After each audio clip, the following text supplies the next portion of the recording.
Fatty liver తోటి మీ దగ్గరకు వచ్చి ప్రెగ్నెంట్ లేడీస్ని ఎలా మీరు దాన్ని బ్యాలెన్స్ చేసి దాన్ని బయటపడేస్తారు? సో ప్రెగ్నెన్సీ డెలికేట్ ఫేస్ అన్నమాట. ఫ్యాటీ లివర్ నాన్ ప్రెగ్నెంట్ లేడీకి ప్రెగ్నెంట్ లేడీకి చాలా డిఫరెన్స్గా మేనేజ్మెంట్ అవుతుంది. ఫ్యాటీ లివర్ ఆఫ్ ప్రెగ్నెన్సీ ఉంది అని పర్సేకి వెళ్ళి మనము ఎక్కువ మెడిసిన్స్ పెట్టలేము. బికాస్ బేబీ ఉంది లోపల, బేబీ ఈజ్ గ్రోయింగ్ అనమాట.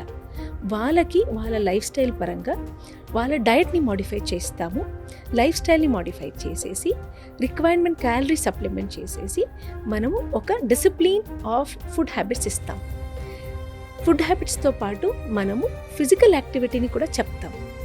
ఫోర్త్, ఈ ఫ్యాటీ లివర్ గురించి, ఫ్యాట్ గురించి, ఓవరాల్ హెల్త్ ఇష్యూస్ ఏమేమి ఉందో దానిని ఎవాల్యుయేట్ చేసి కంట్రోల్కి తీసుకొని వస్తాం. సేమ్ టైం ప్రెగ్నెన్సీలో nutrition requirement is more because baby is growing కాబట్టి ఏది ఉన్నా తినడానికి ఉండదు. అక్కడ కూడా మనము బ్యాలెన్స్ హెల్తీ డయట్ని నేర్పిస్తాం అన్నమాట. ఇవన్నీ డిసిప్లిన్గా చేస్తేనే fatty liver effect on the baby, on the growing baby inside will be less. ప్రెగ్నెన్సీకి కూడా ప్రీ ఎగ్జిస్టింగ్ ప్రాబ్లం కానీ మెడికల్ ఇష్యూస్ తగ్గుతుంది.